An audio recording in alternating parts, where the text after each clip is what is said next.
Have you ever met a ghost? Not a scary one, but a friendly one? Lily had just moved into a big old house. She loved exploring, but there was one place she hadn't dared to go: the attic.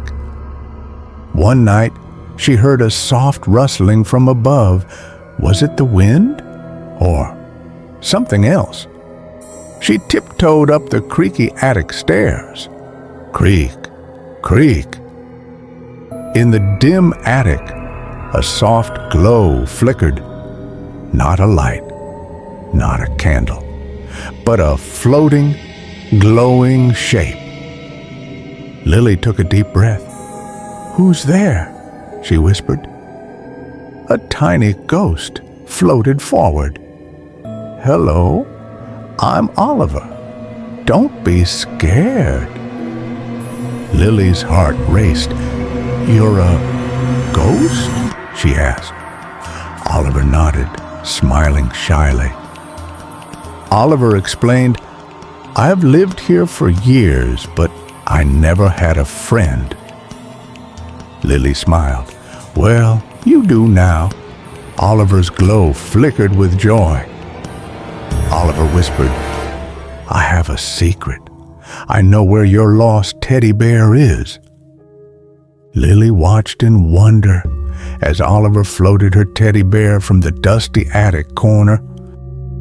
Oliver and Lily played a floating game of tag. "You can't catch me," Oliver teased, zooming through the air. Oliver led Lily to a tiny wooden box.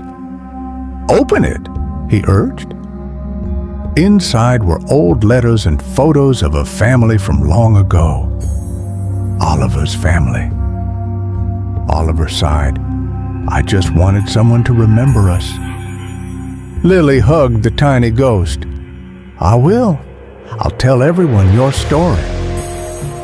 From that day on, Lily and Oliver met every night in the attic, sharing stories and laughter. No one else knew about Oliver, but Lily didn't mind. Some friendships are just magical. Oliver's glow was brighter than ever. He wasn't lonely anymore. He had a friend. If you ever hear a rustle in the attic, maybe a friendly ghost is waiting for you too. Thank you for watching. If you enjoyed this story, don't forget to like, subscribe, and share with someone you love.